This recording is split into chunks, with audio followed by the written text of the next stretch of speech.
Sta per iniziare un nuovo anno e arriva quel periodo in cui spesso mi viene chiesto un consiglio su quali riviste d'arte iniziare a leggere da gennaio per tenersi aggiornati sia sul mercato che su mostre ed eventi.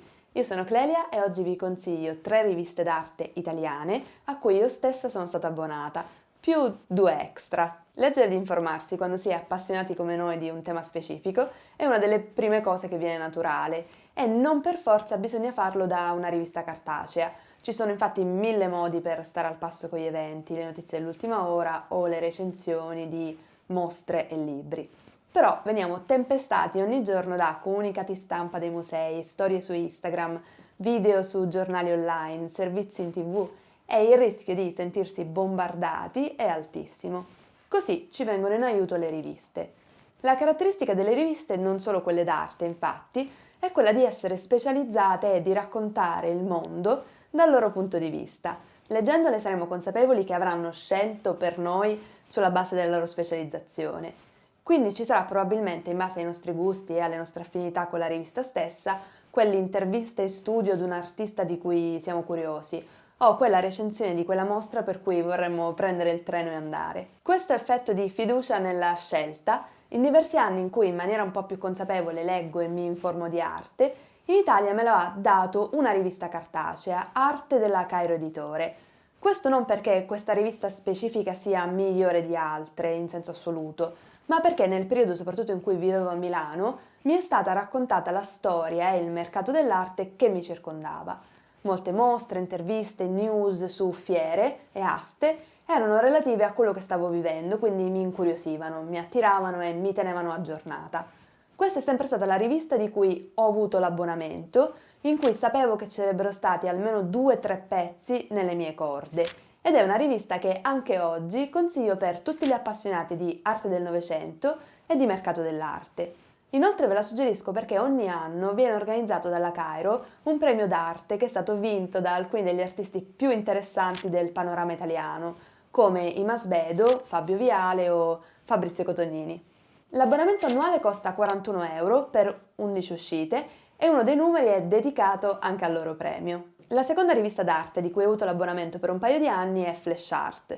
Penso che chiunque si sia interessato all'arte almeno una volta nella vita l'abbia sentita nominare. Si tratta di una rivista internazionale ma che ha un'edizione anche italiana. Flash Art in Italia ha fatto la storia dell'arte quando è stata lanciata negli anni 70 e sicuramente è un'ottima fonte per chi è interessato al super contemporaneo. Dal punto di vista scrittura, per me, rischia di essere una roccaforte della vecchia scuola. Il linguaggio non è sempre comune, è vicino a tutti, ma di certo ha uno stile intramontabile ed è davvero ben curata. Dal punto di vista del design editoriale, probabilmente è la migliore. L'abbonamento annuale costa 39 euro per 5 uscite perché si tratta di un bimestrale. La terza rivista di cui ho avuto l'abbonamento mentre ero in triennale a Palermo, perché in casa veniva letta, è Art Dossier. Una rivista che è stata diretta e curata per moltissimi anni da Philippe Daverio e che ha un unico pregio, è davvero per tutti. Dal punto di vista del contenuto, del linguaggio, dell'approccio, è davvero per tutti. Si tratta della rivista perfetta per chi vuole iniziare ad approcciarsi alla storia dell'arte. In realtà è formata da 2 parti, la rivista mensile e un dossier di approfondimento. Sulla rivista mensile c'è poco da dire, sicuramente ben fatta, semplice, con alcuni pezzi interessanti e altri meno. Sul dossier invece si apre un mondo. Secondo me ha avuto e sempre avrà nella storia delle riviste in Italia l'importanza di rendere una materia che è vista come impossibile e difficile a causa del modo in cui viene raccontata, semplice e alla portata di tutti. Probabilmente anche oggi, se vivessi in Italia, la comprerei per i suoi dossier di approfondimento, che sono sempre curati da storici e critici dell'arte, ma al tempo stesso sono sintetici e completi. L'abbonamento all'edizione cartacea con l'aggiunti costa 48 euro per 11 uscite, più gli 11 dossier e la versione digitale anche in omaggio.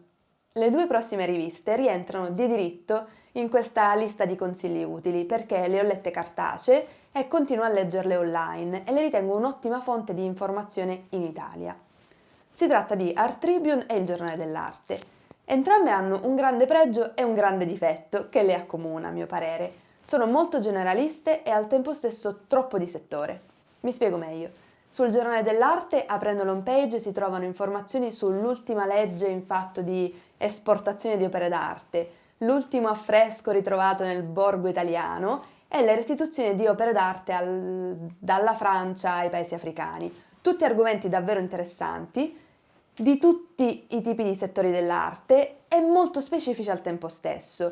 Quindi ve la consiglio se siete già del settore, sapete già un po' più o meno di che si tratta e volete approfondire, scoprirne di più e con un linguaggio secondo me giornalistico interessante e sempre attuale. Io utilizzo il Giornale dell'Arte per le news del momento, quando davvero voglio rimanere aggiornata. Da questo punto di vista è perfetto. La versione cartacea in abbonamento annuale costa 100 euro per 11 numeri, ma ci sono diversi omaggi che vengono fatti in base al numero di copie che si vogliono acquistare. Art Tribune invece la seguo dal 2011 con passione. Quando ho iniziato a leggerla nei primi anni era proprio la rivista che tutti aspettavamo, soprattutto i giovanissimi come me. E ad oggi è ancora fra tutte le riviste che ho citato, quella con lo sguardo più internazionale, ma che dà anche informazioni su quello che accade in Italia.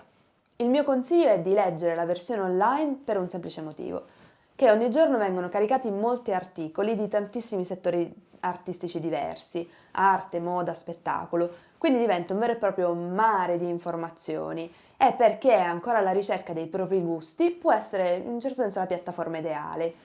Io al contrario, nei giorni in cui non ho molto tempo, faccio fatica perché c'è fin troppo contenuto variegato, ma dal punto di vista della scrittura rimane ancora oggi una delle più interessanti. L'abbonamento all'edizione cartacea che raccoglie i pezzi più importanti, con qualche extra, costa 39 euro per 6 uscite, più degli eventuali numeri speciali.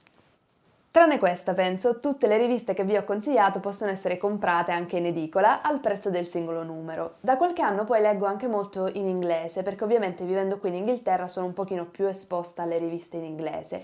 Però so che possono non interessare a tutti, quindi probabilmente ve ne parlerò piuttosto su Instagram, dove se volete potete seguirmi per avere dei contenuti extra.